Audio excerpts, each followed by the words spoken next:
माझे नाव विष्णू चव्हाण आहे। मी आपल्याला माझी अशी विनंती आहे की आपल्या गावामध्ये एका शेनगाव तालुक्यामधील मी एक रहिवासी आहे। एक गावाचा नागरिक असल्यामुळे गेल्या 28 वर्षापासून हा रस्ता या ठिकाणी जुना रस्ता होता।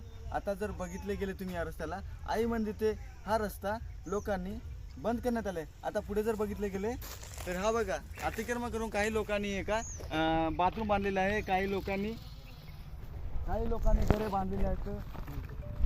काही लोकांनी घरे बांधलेले आहेत। या ठिकाणी राहणाऱ्या लोकांना पावसाळ्यामध्ये या जगावे की मरावे आम्हाला कोणी पण मदत करत नाहीये। आता बघितले गेले आता आमची एकच विनंती आहे तुम्हाला की हा नवीनीकरण हा रस्ता जो जुना रस्ता आहे ना त्याला नवीनीकरण करावे। तसेच ज्या लोकांनी अतिक्रमण केलेले आहे त्यांच्यावर कारवाई करून योग्य वेळेत हा रस्ता बनवण्यात यावा। आता या ठिकाणी गरोदर स्त्रियांना त्रास होतोय पावसाळ्याच्या पाण्यामुळे। हे डबके बघा, हे बघा किती खोल आहेत। बघितले गेले तर खड्ड्यामुळे डबके मोठे मोठे भरतात आणि डबके भरतात। परत हे का आरोग्याची पण मदत मिळत नाही या ठिकाणी। केवळ हा रस्त्यामुळे आम्हाला इतक्या मोठ्या अडचणी निर्माण होतात की व्यवस्थित नसल्यामुळे आम्हाला विजा पण पोचतात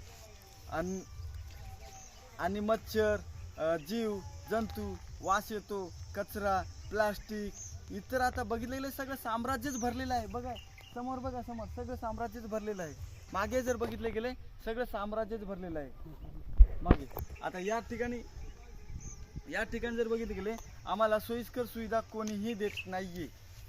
आपल्याला विनंती करतो मी या विभागात रस्त्याची दुरुस्ती लवकरात लवकर करण्यात यावा। हा जनतेचा प्रस्ताव आहे। माझंच नाहीये तर सगळ्या लोकांचाच गावाचा हितासाठी आम्ही करत आहोत।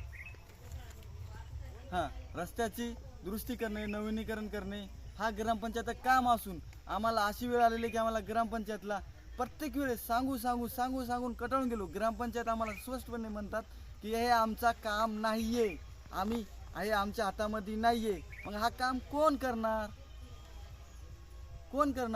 गावातले लोक करणार। गावातले लोक तर करू शकत नाही। आम्ही ज्या व्यक्तीला या गावामध्ये सरपंच ग्रामसेवक आता इतर जे आहेत त्यांना आम्ही सांगितलं ते म्हणतात हे आमचं कर्तव्य नाहीये। आम्ही कोणाला विचारू नक्की?